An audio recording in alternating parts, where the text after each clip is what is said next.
Hello everybody. So for the past few months I have been thinking and researching a lot about politics and things related to it. I used to be an anarcho-capitalist, but now I have to admit that my views have got significantly more moderate. So I have three questions for anarchists. First question, provide me some realistic solution to antibiotic resistance caused by agriculture that doesn't involve the government. Because I have never seen any anarchist or libertarian think tank talk about that. Like quite literally nothing. And I have asked that question on a few internet forums, and the answers I got there are ridiculous. Most of the responses were denying that's even happening, even though everyone who is familiar with basic biology can confirm that it has to be happening. As far as I understand it, you will find a biologist who doubts macroevolution, but you will not find a biologist who doubts that massive use of antibiotics in the egg industry leads to superbacteria. Shane Killian, an anarcho-capitalist blogger, is claiming that the government removes the incentive for scientists to rediscover new classes of antibiotics. I don't think that's the case at all, but even if it were, I don't think we can expect that a new antibiotic will be discovered every now and then. The fact that we have discovered a few tens of chemical compounds that, by different mechanisms, kill prokaryotes but not eukaryotes is already miraculous.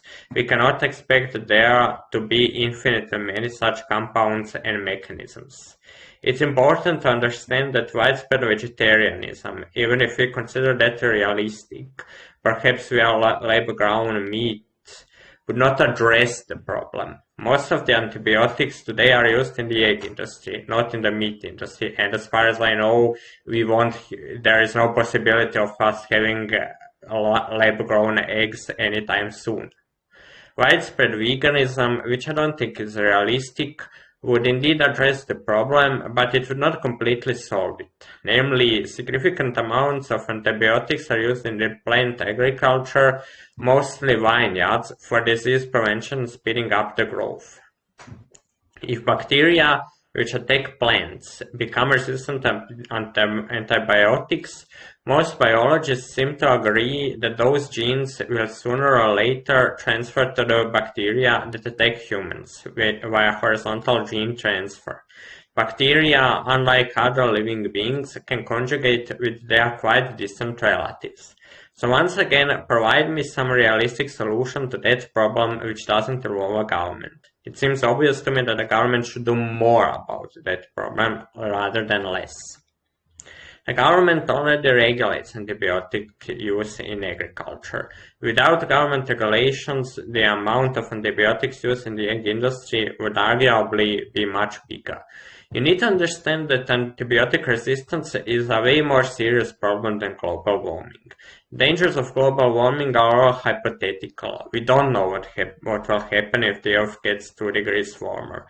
The dangers of a pandemic of a superbacteria are not hypothetical.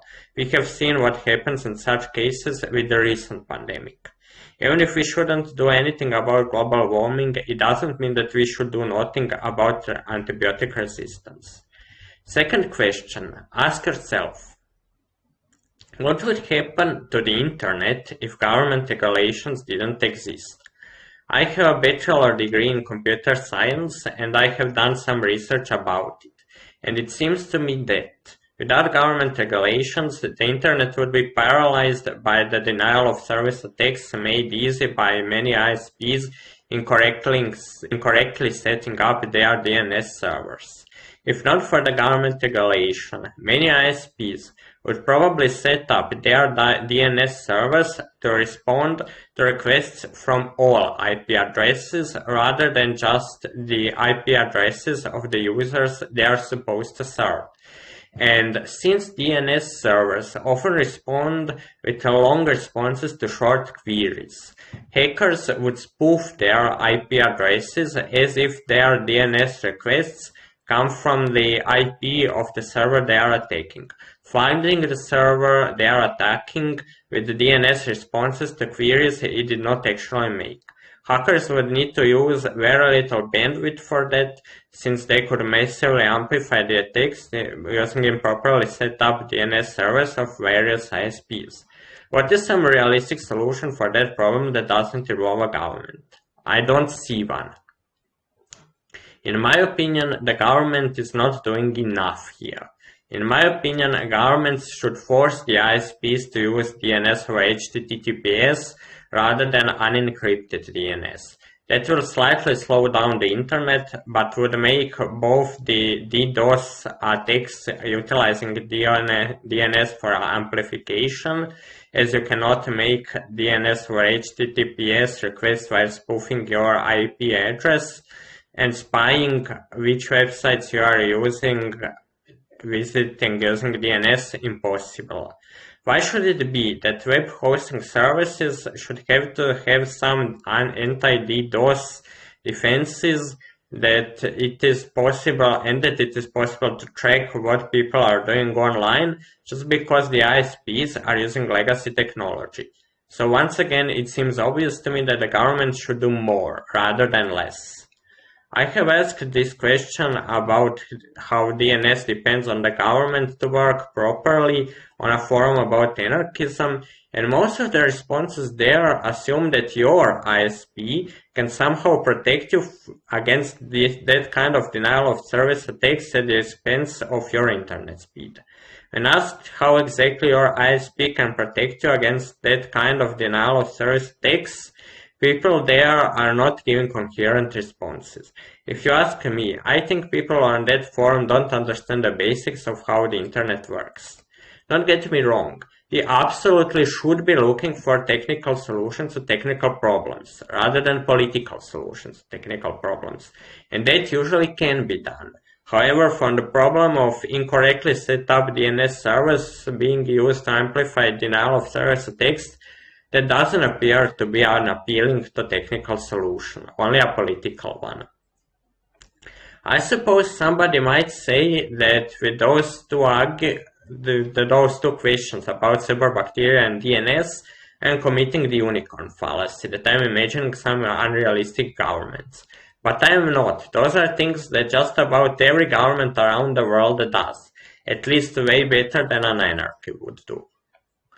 Third question, explain to me how the economy would work in an anarchy without contradicting the basic game theory. Because anarchists tend to either subscribe to the Marxist school of economics or the Austrian school of economics.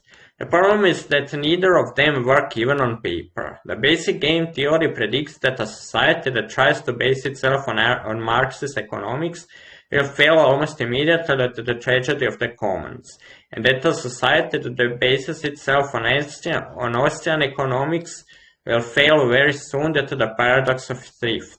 Since economics is a soft science, what works on paper might not work in reality.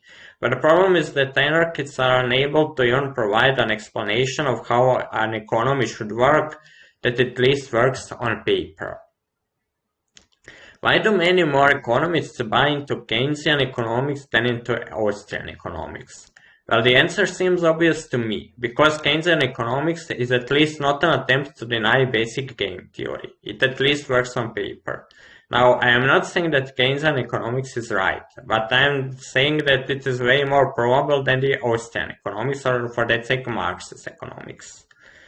Anarcho-capitalists tried to deny the predictions of basic game theory with rhetoric such as Mises's government actions always suffer from the economic calculation problem.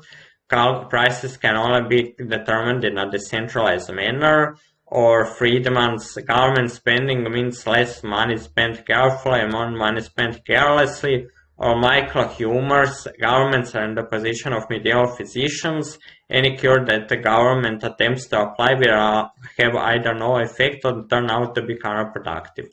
I am not comfortable making such rationalizations.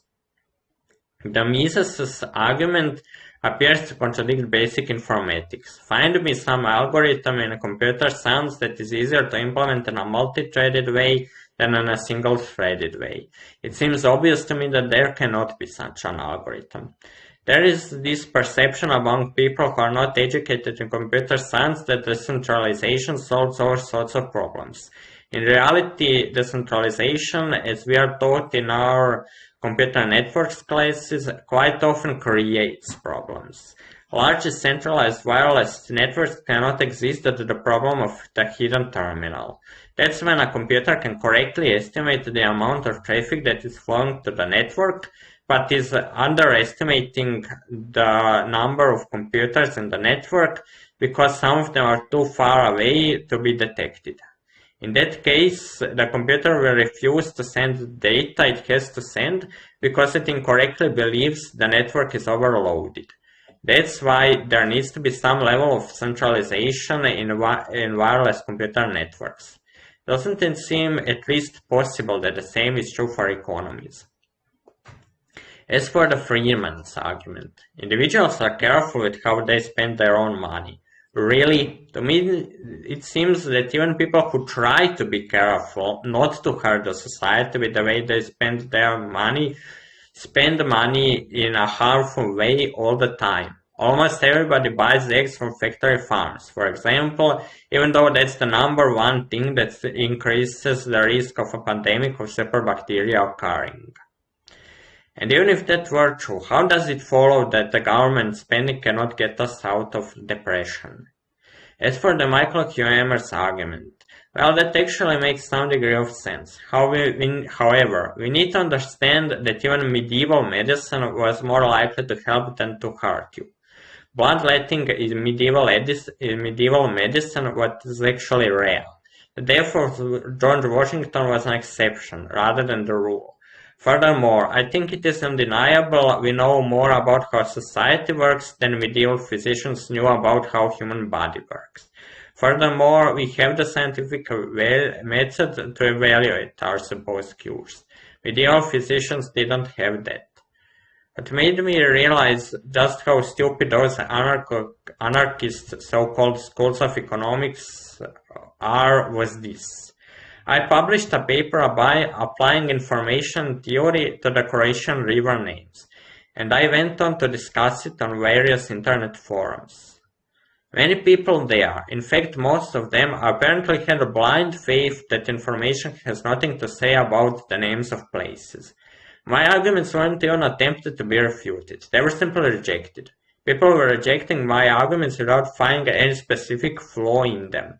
They simply had blind faith that information theory had nothing to say about the names of places. That made me ask myself whether I sounded just as stupid when I was denying the predictions of the basic game theory. It seems to me now that I did sound that stupid. Anarchists are inventing unarticulate reasons why the game theory wouldn't apply to economics. Just like people on various internet forums are inventing unarticulate reasons why information theory wouldn't apply to the names of places. Both is very irrational. Now, which algorithm should the government follow? I don't know. But you don't need to know the correct answer to recognize a wrong one, that the government should never do anything. Obviously, since economics is a very soft science, government actions should be humble, and the governments should be sensitive to the evidence that their actions are not producing desired results. But that's different from saying that we should discard the basic game theory. Proponents of uncontrolled capitalism, such as John Stossel, often say that the idea that the uncontrolled capitalism is unstable is based on our flawed intuition. But that intuition is based on game theory. Many intuitions are indeed flawed, but this one doesn't seem to be. The Austrian School of Economics seems to be worse than intuition. To be clear, I still think most mainstream policies, such as prisons, gun control, the police, and the mainstream pandemic management with lockdowns and mask mandates are misguided. And I am against unjustified government intervention. Governments should be our last resort. But the ugly truth is that it should still be there for problems such as antibiotic resistance caused by agriculture. However, I still think that murder should be legal. I fail to see what we can accomplish by making murder illegal. Thank you for watching.